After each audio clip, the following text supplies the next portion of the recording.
Today, it's all about Hub Cities. We have experts from Edmonton and Toronto. Hit the music.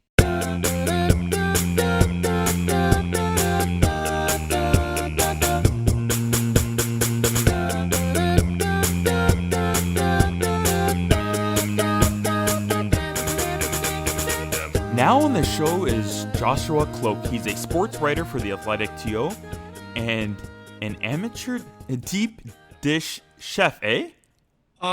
Yeah, I guess so.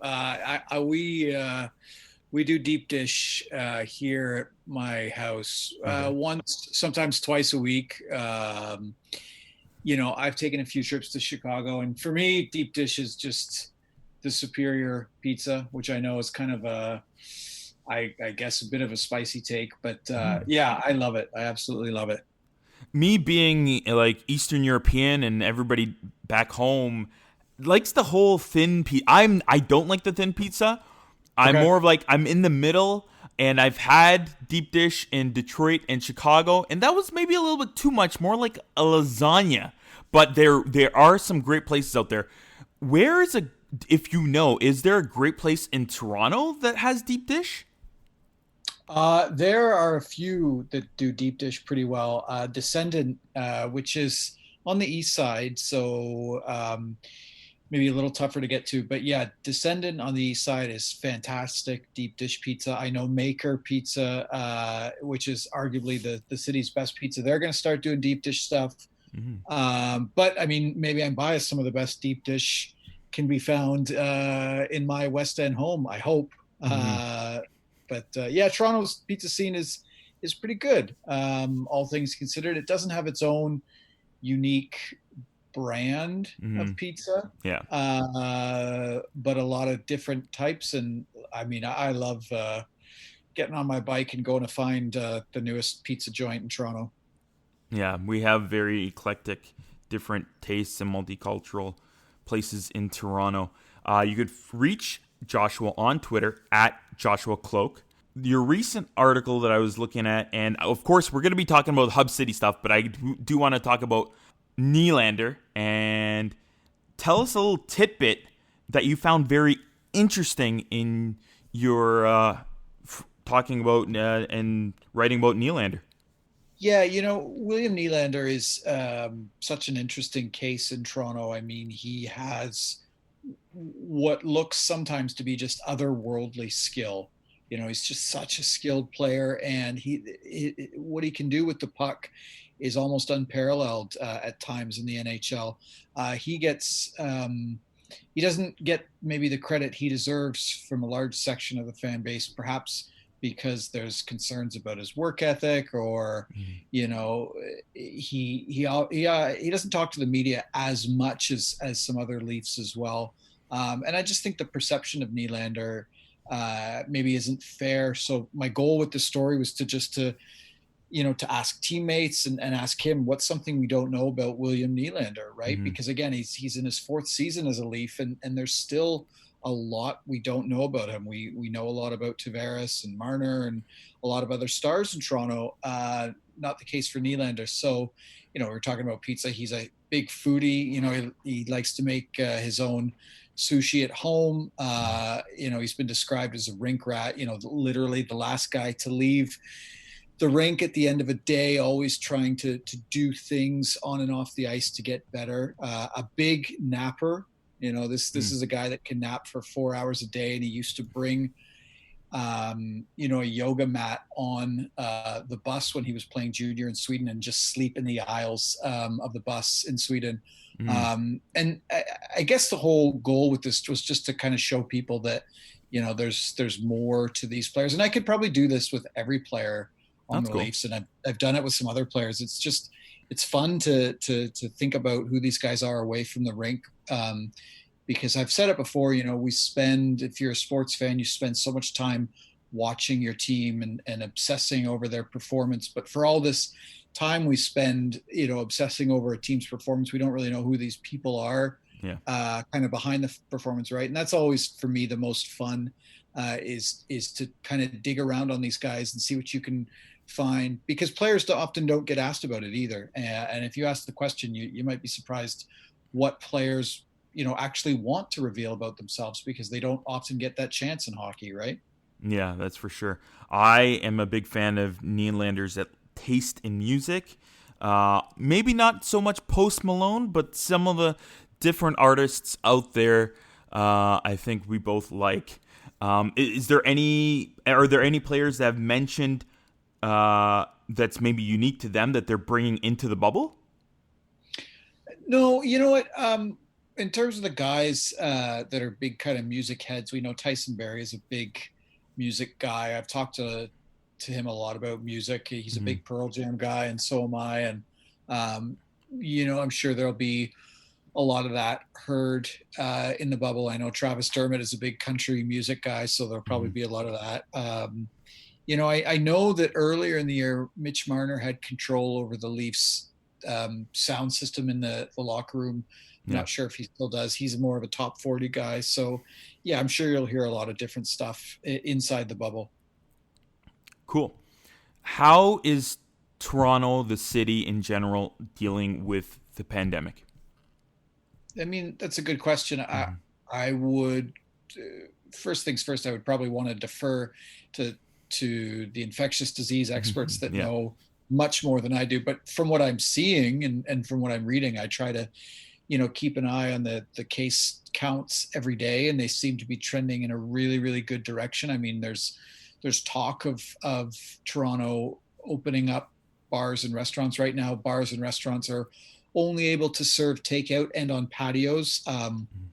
And I was this weekend, actually, my wife and I went out, to a few, two different patios nearby. And it was a really great experience, because these, very often lanes on big streets have been closed to make room for patios. And there's a better kind of sense of community as a result. So you get the sense like Toronto is really trending in the right direction. There's talk about schools and daycares reopening.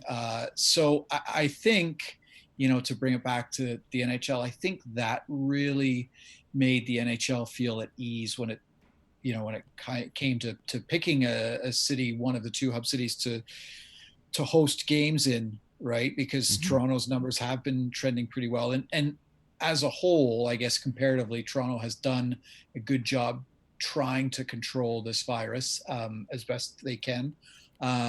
So yeah, trending in the right direction, I'd say.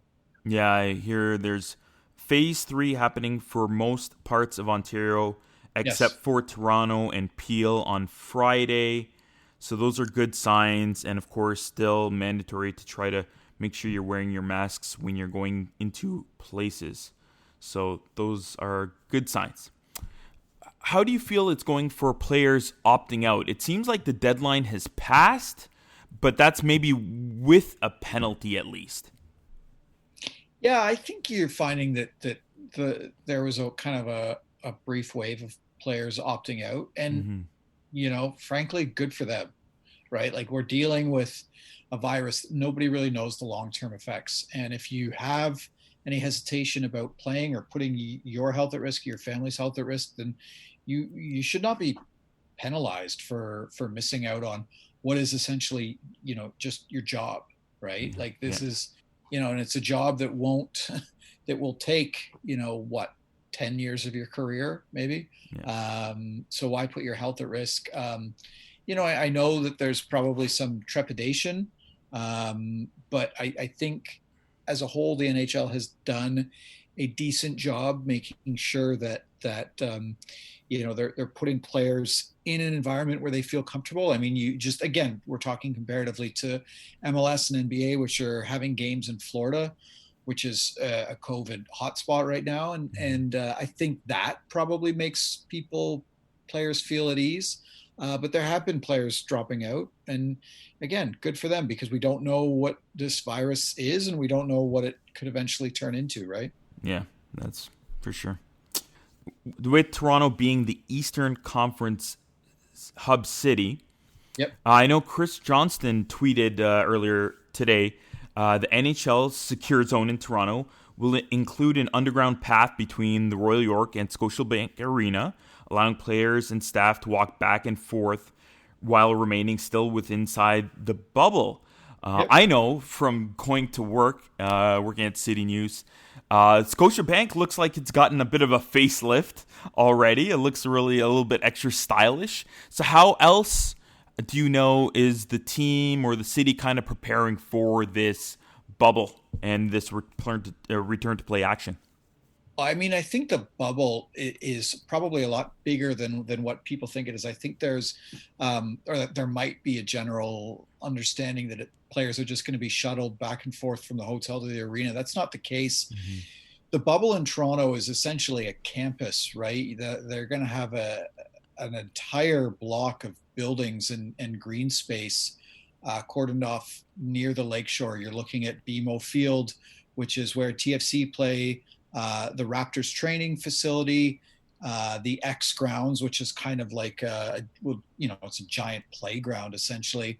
Hotel X. We know that there's going to be movie theaters and restaurants on site, tons of space to walk and get some fresh air, and I think that's really good for players. You don't want players feeling cramped, and we know that when that happens, that leads to a lot of players get mentally drained and they can't focus on their performance, and it's really bad for their mental health. So again, you're going to have almost like a campus like atmosphere where players will obviously interact with other players, and it'll be very unique. But I think they've done a good job at ensuring there's as much space as possible for players. And I think if you talk to players, they feel good about that there will be that much space.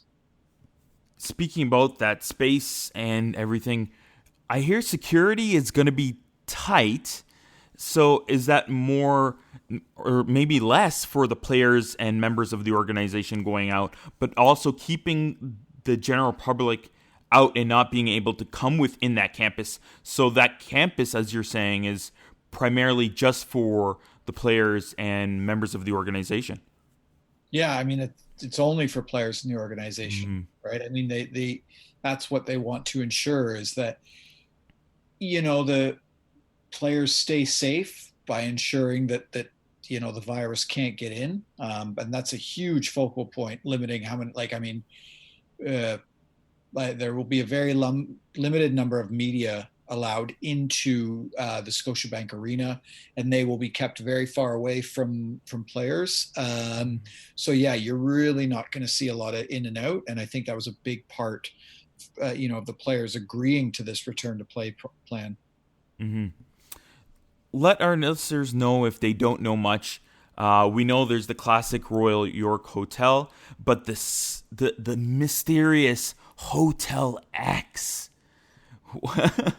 It seems like it's a little further from everything. Is it closer to the X grounds, I believe? So it's actually on the X grounds, okay. And it's near, there's also a key part that I didn't mention earlier. There's the Coca-Cola Coliseum, which is going to serve as a practice facility. Which the Marlies usually play out of, right? Yeah, that's the Marlies home rink. So it's an AHL arena, so the facilities are decent. Hotel X is a luxury hotel. I was talking to someone from the hotel last week, and they, this is going to be it's not, when the other hotels are Royal York, which I think is a pretty classically known hotel, but this one is a little more modern, a little more chic, and I think it's going to offer a ton of amenities to players that they might not get otherwise. And my sense, just in talking to people at the hotel, is that they're trying to keep people pleasantly surprised about what's available to them in terms of gym facilities and stuff like movie theaters, things like that. So there's going to be a lot available for players, probably more than you and I would get. That's good. I mean, these guys are going to be there for quite a long time, right? Mm-hmm. Yeah, it is not a prison. It's more like a resort, I would say, eh? I guess so. I won't be privy to being on campus, but hopefully we can, hear from players once they actually get on there, because there is going to be a lot of curiosity about what it looks like. Yeah, I hope some players are a little bit more maybe vocal, at least maybe on social media, as in terms of what it looks like and what they're getting. It's pretty cool to see some players, like at least in the NBA, they've already been posting pictures. I know on the Raptors, they've gotten like candles from Drake and a little like insignia and Drake's logo and stuff on the candles. So that's pretty cool to see. So it'll be pretty interesting to see if the players get gifts, and of course, like the NBA players, they've gotten pictures from home and personal items in their hotel rooms. Yeah, I mean, we know that NHL players aren't, maybe as active in general on Twitter as compared to some other athletes. But I hope this is an opportunity for them to kind of showcase what it's like in the bubble, because there's going to be a lot of curiosity. That's for sure. All right, Joshua, thank you for coming on the show, and we'll have you again for our special play-in preview episode for sure. Awesome. Thanks so much for having me. Appreciate it. Cool. You can reach Joshua on Twitter at Joshua Kloke. It was great having you. Thank you.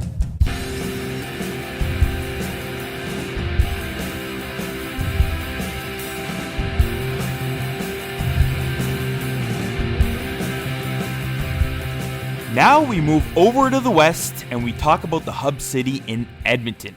Now on the show is Reid Wilkins to help us with that. He's the host of Inside Sports and Oilers on Hockey on 6:30. 6:30 Ched. Yeah, we say it Ched, like cheddar. There you go. We call ourselves Cheddars. Actually, we don't call ourselves that at all, but I just thought of it. We're all cheese. Mostly me. I'm the cheesy one. You can reach Reid on Twitter at Reid Wilkins. Reid, welcome to the show. Hey, thanks for having me. Good to see you, Peter. Thank you for coming on. So we're going to go and dig right into it. How is Edmonton dealing right now with the pandemic? Well, things have been pretty good here. I mean, it's Monday afternoon, so there were a bunch of new cases announced from over the weekend because we're no longer reporting cases on Saturday and Sunday. But in terms of the active cases, Edmonton and area, kind of the health zone around Edmonton, has been kind of on either side of 200 for probably a couple weeks now. So there might be some days there might seem like there's a big jump in the total cases, but the active cases has kind of stayed, like I said, around 200 because you're getting recoveries, along with new cases. A lot of people in the province of Alberta who are being diagnosed with COVID-19 are now younger, 20 to 29, 30 to 39 age range. So that's another trend that we're seeing lately. But generally, Edmonton's been pretty fortunate, I think, for a couple of reasons. Edmonton doesn't have a lot of international flights, certainly fewer than Calgary, which I think why, especially out of the gate, Calgary's hires were much higher than Edmonton's, because you had people coming into Canada or returning to Canada who, may have gone through Calgary or been staying in Calgary.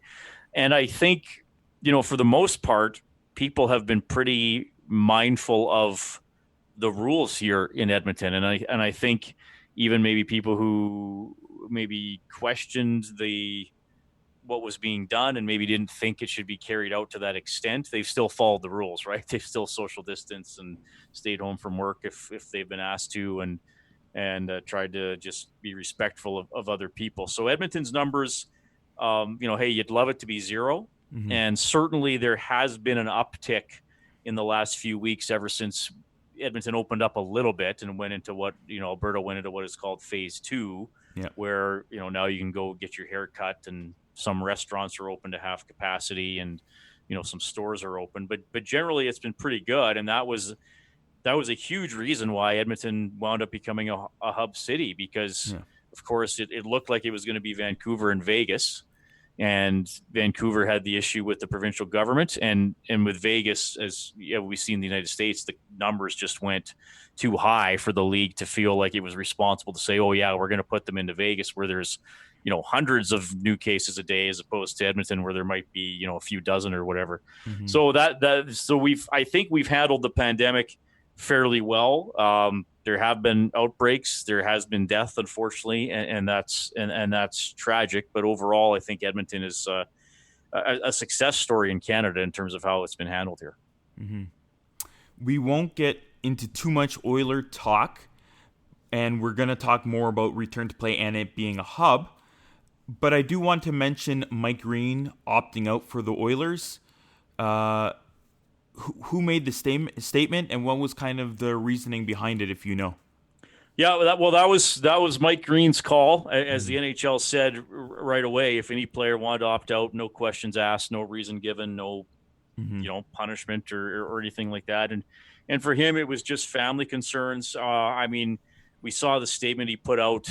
To me, that's the type of thing you take it for face value, and he makes that decision. So that was that was interesting, because he obviously was acquired at the trade deadline to add a little bit of depth, add a little bit of versatility, and he's not going to play. And then from another standpoint, Caleb Jones revealed that he had recovered from COVID-19. Mm-hmm. So the story with him was at training camp last week, the first 3 days, Monday, Tuesday, Wednesday, he skated in a smaller group after kind of the main practice and the main scrimmage had ended. Yeah. And because they said he was, unfit to play, we thought, well, maybe he's got some sort of a tweak, a muscle pull, or he's getting over something. He clearly doesn't currently have COVID-19 if he's out on the ice and around other players at all. Mm-hmm. And then he decided, when he did a media availability later in the week, and he didn't have to do this, but he just said, hey, I just thought I'd put it out there, be totally upfront about everything, that he had been in Dallas, flew to Edmonton a couple of weeks before training camp started, got tested, and had COVID-19. He said he was asymptomatic, and the timing worked out that his first day when he could get back out into the world was the first day of training camp. So wow. He hadn't been able to skate with the players in the informal skates. He had been able to work out a little bit at home. So just to sort of ease him back into it a little bit, they decided he wouldn't be a full participant those first 3 days, but then they had Thursday off. Friday, he was back on the ice and scrimmaging and doing all that kind of stuff. So yeah, I mean, it has hit an Oiler, but overall the NHL test numbers are pretty good. And this was the window they're worried about, and I guess still are, because they're not there yet to all the players in the hubs. But this is where players are all in their own cities and can go to the grocery store or maybe go to a restaurant. And as we know, especially some places in the States, the numbers aren't great. So they're hoping they get everybody healthy to the hubs, and then once they're in the bubbles, I think they feel pretty confident they can keep COVID out. Yeah, for sure. It was pretty interesting because he's the only player that he came out with his own volition to say that he tested positive. Of course, with Austin Matthews not being his own, reasoning why it came out. It was pretty interesting, and it's good to hear that more players are being a little bit more open-minded and being a little bit more letting us know a little bit behind the scenes or personal information. Yeah, I was interested, and I mean, it's not like I don't personally. If a pro athlete or anybody came out and said I had it, I don't view it as a black mark on that person. Yeah. I mean, clearly it's a virus that spreads quite easily. I mean, there was a story in St. Louis that maybe some players had gone out and that's how they got it. So I mean, you never know. So maybe a player wouldn't want that if they think, oh my God, I did something kind of high risk and that's how I got it. But Jones says he doesn't know how he got it. I mean, he was in Dallas. Mm-hmm. So, there's been a lot of cases in Texas. I wonder if this is the kind of thing, maybe a year, 2 years, when a guy writes his book after he retires, we're going to find out, oh yeah, I remember when there was COVID, I had that. Yeah. So that must have been obviously much earlier, and the NHL released a statement on Monday saying that they've concluded their tests during Phase 3, from July 13th to 17th of return to play, with only 2 positive test results amongst over NHL players being tested. So that sounds like good results. Yeah, I think that's really positive. I would have expected a little more, again, just because players are all in the 31 different cities, and there might be different rules and different levels of COVID in all the different places. So that's positive. And they're being tested quite frequently. And then when they get to Edmonton and Toronto, they're going to be tested even more frequently, right? So, I get asked that a lot by listeners. How can the NHL be sure? I mean, they can't. But if you're testing every day and someone is positive, at least you can get them out of the team environment as quickly as possible and keep testing everybody daily to make sure no one has it. I mean, I get it. I get the questions. Mm-hmm. Man, it would suck if going into a vital game, 6 players on a team had to sit out. Yeah. But I think the NHL, figures that's probably a low probability given how they're going to set up the bubble and how frequently they're going to test everybody. Mm-hmm. Sounds like they're doing double testing, the nasal swab and the back of the throat swab test, which reduces a chance at the double negative. And it sounds like they're going to be doing tests daily. Those are all good signs. And of course, they've said that if they do get a positive, then they will have to have at least 2 consecutive days of a negative before coming back. So again, if they do test positive, that means at least a minimum of 48 hours before they can come back, and they have to have consecutive negative tests. Yeah, and I think, to get back what you asked me earlier, too, about how Edmonton is handling it, and that's another thing to remember is that the NHL is paying for all this testing, right? And the league didn't want to go into a district where, there's thousands of potentially sick people needing tests, and the NHL players are getting tested. So that's, and I mean, again, like we are testing a lot of people in Alberta, and I think that's part of the reason why, if you just look at our total case number, it might appear high, but we're testing a lot of people. So it is good that we are doing that and finding people, but they're not coming into Edmonton and getting tests at the expense of, people in a nursing home or in a hospital that may really need it and need to find out now. So that, that's another thing, how this figured into Edmonton's advantage in the end. Yeah. The league, of course, as you mentioned during the Caleb Jones scenario, they've implemented that unfit to play statement as to protect basically players and their identities. So it doesn't matter if they have COVID-19 or maybe an ankle sprain. This will be a blanket statement that they can kind of say why they're not in practice or in the lineup for that game. Yeah, which is going to be interesting, though, as this goes on, because, I mean, I think back to Oilers' injuries this year. Joakim Nygard in January against the Flames blocked a shot. He wound up breaking his wrist, and you could obviously tell that's probably what happened, and he didn't return to the game, right? Yeah. A player finishes a game, didn't appear to have taken a knock to the head or done anything, and then all of a sudden he's not there, and then he's not there again, and then he's not there again, because as you know, Peter, sometimes the guy might have tweaked something and he's day-to-day, but he still skates or lightly practices without contact. Yeah. The player has COVID, he's not going to be on the ice, right? Yeah. So if it appears that nothing happened to him in a game and then he's just not around, it is going to raise the speculation. But I think, like you said, and like with Caleb Jones, I think it's good. It's player by player, because it is a totally new situation they've never handled before. But it's going to make the injury reporting all a little bit more mysterious and create that much more speculation for fans and media when someone is out and nobody's sure why.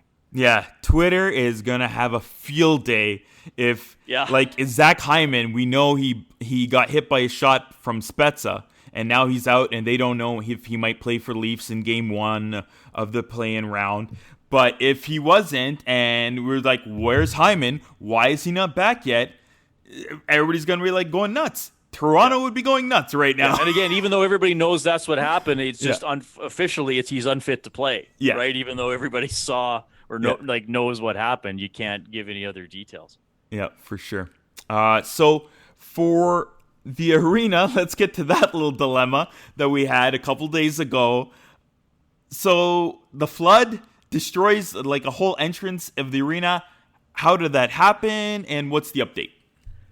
Okay, well, how does that happen is that Edmonton can get crazy thunderstorms. So there is flooding sometimes when something really hits. I was thinking, isn't this a brand new arena?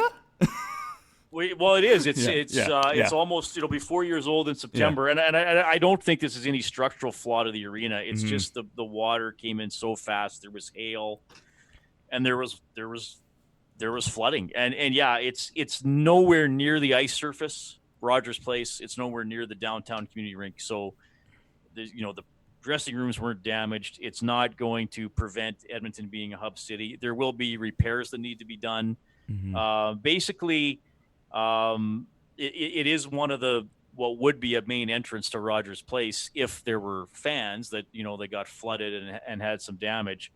And if there would have been a game the next day, maybe you couldn't have used that entrance and they would have had to redirect people. But given that like somebody asked me if I went and looked at it, and Peter, for where I've gone to watch practice, you'd have to go out on the street, but from where I go into the building to watch practice, I couldn't access that part of the building, right? Okay. Because you have to go to very specific areas. So yeah, I think I would have, I'm not going to describe the way necessarily, but you would have had to go around and go outside. And I mean, there were video crews, news crews getting footage the night of, but it's not like a place where players are going to frequent or media are going to frequent or anything like that. So yeah, it was shocking to see. And I know it kind of panicked people because it looked pretty gross with the water pouring in. But like I said, I mean, Edmonton gets crazy storms. I mean, it rained last night and it only rained for about half an hour, but it just came down. And, I had puddles in my backyard and I golfed this morning and there's still standing water everywhere from a rainstorm that doesn't last that long. So that hit, it's repairable. Someone with OEG, I was doing my talk show while it was happening and I got in touch with someone with OEG and they said, yeah, there's water damage. It's not affecting the hub. And then he sent one more word, fixable. So, it sucks they got to fix it, I suppose. But it's all systems go for that. That's good. I know I mentioned already earlier in this episode, I was driving by Scotiabank Arena here, downtown Toronto, and it's already gotten a bit of a facelift. It looks much cooler. The signing of Scotiabank Arena is much sleeker, really funky colors. Has the city or the arena done anything else now to prepare for this so far, at least? Yeah, well, that's going on right now. Okay. And I should tell you, when I've gone to practice, I've gone in the north side of Rogers Place, which is kind of the back, though it does get used. So I'm not sure if they've done anything on the other side of it. But I'm curious to see. So here's what happened. They started training camp and the Oilers practiced for the first day in Rogers Place. Since then, they've been in the downtown community rink, which is part of Rogers Place, but it's in a separate area and it's a separate rink. So I'm curious to see what it's going to look like for the exhibition games. I mean, obviously, it's going to be the NHL logo at center ice. And, Bettman alluded to it when he did that conference call that they have some things in store that's going to create a vibe and an atmosphere, despite there aren't any fans. And, somebody with OEG was on 630 Ched and said, it's going to be exciting. So I'm curious to see how it's going to look, if it's some sort of crowd noise pumped in, virtual fans in the seats for TV. I mean, baseball teams are doing these cardboard cutouts. I don't know if hockey's going to do that or if it's just going to be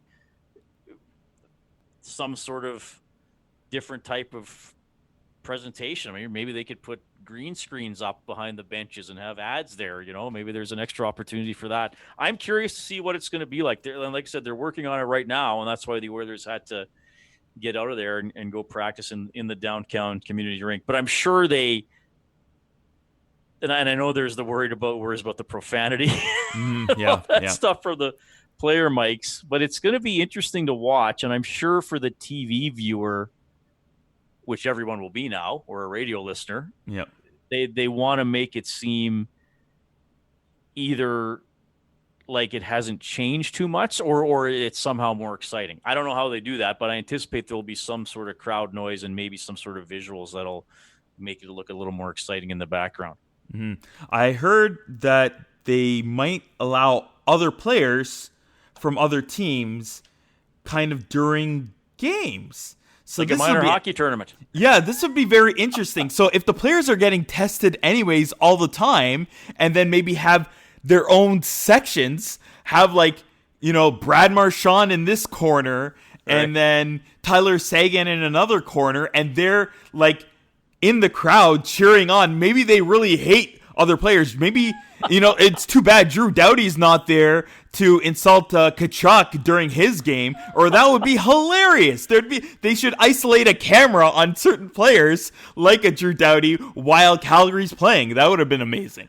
That would be pretty neat. And yeah, so the way it's out, it is at Rogers Place, is there's like the main rink, and the Zamboni entrance is behind the Oilers net that they use in the first and third period. And behind that, there's sort of a big open area where, people could gather if they're going out, where the Zambonis park, where they might store some stuff. And then on the other side of that open area is another Zamboni corridor, and that goes into the downtown community rink.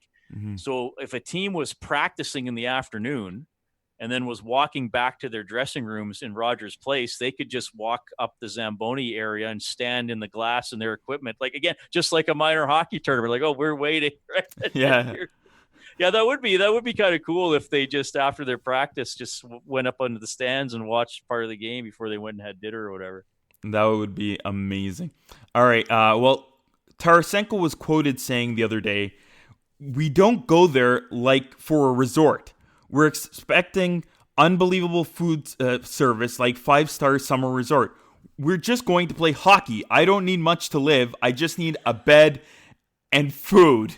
So I guess at least for hockey players, they don't care too much, like maybe too many other divas, maybe, I don't know, certain superstars.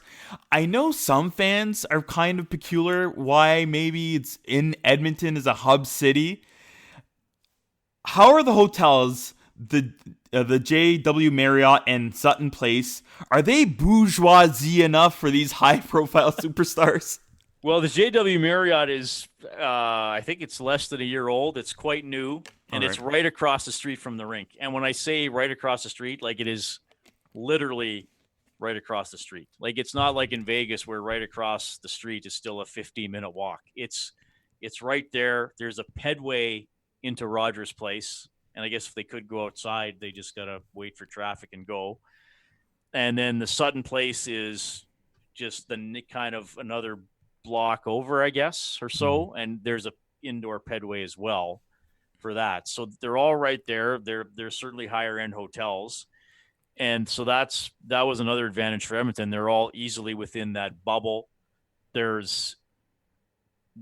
are a ton of restaurants in downtown Edmonton that some are going to participate in this, right? So that's all walkable for the players. And Peter, I'm sure, as you know, like, Edmonton in the summer is totally different than the images in the winter. Like, it's actually pleasant to walk a few blocks outside. It's still light out past 10 o'clock right now. It'll start getting darker a little earlier in August. So there's talk that they may get a golf course, right, where they could all go golf on a day off. There's still discussions about that. When there are a lot of teams in Edmonton, they're going to use a community center, which is in the southwest of Edmonton. So they'll have to bus there. It's a community center with 4 rinks. So that'll help with practice ice, especially early when you got all 12 teams here, and then it's pared down to 8. But yeah, I mean, generally the setup in Edmonton is like I think it's good. I mean, yeah, they're going to be limited in what they could do, but I think anywhere they're going to be limited because they don't want them going out and potentially getting sick, right? So, and have you been to Ice District? Have you been to Rogers Place? I have not. So it's like right downtown. Like I like that. It's almost, if you were to describe the middle of downtown Edmonton, it would be probably just off that exact middle point. I mean, it's really close to a lot of stuff. So it's, like, Edmonton's not huge like Toronto or Vegas, but like, it's still pretty big. Like, it still has everything. Like, it has good things. Sure, it wouldn't be, maybe each team's not going to have their own pool like they would in Vegas, but like Tarasenko, Ted, the teams that have the attitude that it's like, well, we're actually here to win the Stanley Cup, not to party and hang out while we're away from our families. Those are going to be the teams that do well anyway. Yeah. You gotta earn it, and whoever wins, then maybe you can party like it's a resort. But hey, they're not in prison. These are almost like resorts. I think people and fans maybe don't realize this is not really a bubble. This is more like a campus. This is kind of like a campus for the players, That's right? a good way to put it. Yeah. And like I said, they got to go outside of the bubble, so it's like part of the campus. Is the other set of rinks in Southwest Edmonton. It's going to be really interesting to see how it plays out. Like I don't buy that it's. I mean, some people say, "Well, it's the COVID Cup." Well, it is the COVID Cup because we've had to change everything because of COVID. But I don't think the champion is going to be like a secondary champion or a diminished championship because everybody's playing under the same rules. If it's a team like Edmonton or Toronto that wins the Stanley Cup, they're going to have won 3 extra games to win it, 19 instead of 16 if you're in the qualifying round. And, everybody's kind of do it under the same conditions. There might be a limited home ice advantage for Edmonton early because the guys will know the rink and the ice a little bit better, but I think teams will figure that out pretty quickly. Same for the Leafs. So I ultimately think it's going to be an interesting tournament, and most teams are going to come in pretty healthy, which is nice because at playoff time sometimes there's injuries carrying over. I mean, Columbus, look how many injuries they had, and they're going to have all those guys back. So yeah, I think it's just going to be interesting, and a lot of it will come down to which team handles this all the best. And often that's what happens in the playoffs anyway. It's just there are different things to handle this year. Yeah. I was talking about this for weeks on the podcast, and I think there should be an asterisk on this season for how much mentally and how capable these teams are going to be to go all the way. This is a very different thing that we've never gone through. So I think they deserve it. That's an extra achievement. Point. Like if I'll use, since you're in Toronto, I'll use the Leafs as an example, though I know it'll nauseate a lot of people in oil country. But like if the Leafs win the Stanley Cup and Austin Matthews scores 25 goals in the playoffs, like, are you going to say, oh yeah, but it was the COVID season? Why would you say that? Like if Leon Draisaitl gets 50 points in 25 playoff games, oh yeah, but it was COVID. Well, no, like that's incredible. Yeah. Like I think we still should celebrate whatever great performances we're going to see, as opposed to saying, yeah, but I don't know. Like, yeah, for sure. I'm right with you, Reid. I don't know if everybody knows this, but yes, Edmonton will be the hub for the last 2 rounds. Yep. And also, I heard that it sounds like they're going to be allowed to bring in families into that bubble for the last 2 rounds. Yes, if it's safe. Yeah, if it's safe and the health authorities say it's okay. No, I think there's still some questions about, okay, if they're in the bubble, can they leave the bubble? Like, and if could they come back in right away? So I think that is still, the way I understand it anyway, it's like it has the conditions have to be right, which hopefully in Edmonton they would be. But yes, once it's down to the final 4 teams, there'd be the option of families going in. Yeah. Yep. All right. That was great. It was great having you on the show, Reid. Hey, anytime, Peter. Thank you.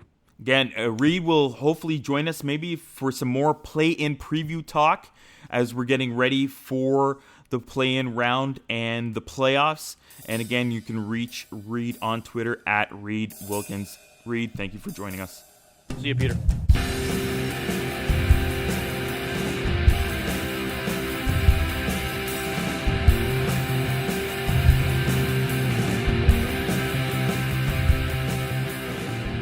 I want to thank both Joshua and Reid for joining us today. It's great to see how far we've come already during this pandemic and how far we still have yet to go. The Hub Cities, I think they're almost ready. Cross your fingers, folks. Are you excited? I know I'm excited. I'm eager. I'm cautiously optimistic.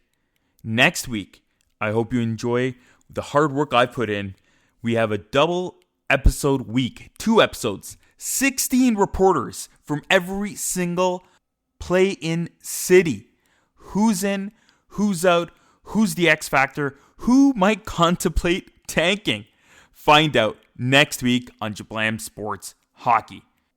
I hope you enjoyed this episode, folks. Go to jablamsports.com, see all our podcasts, and even game notes for every episode.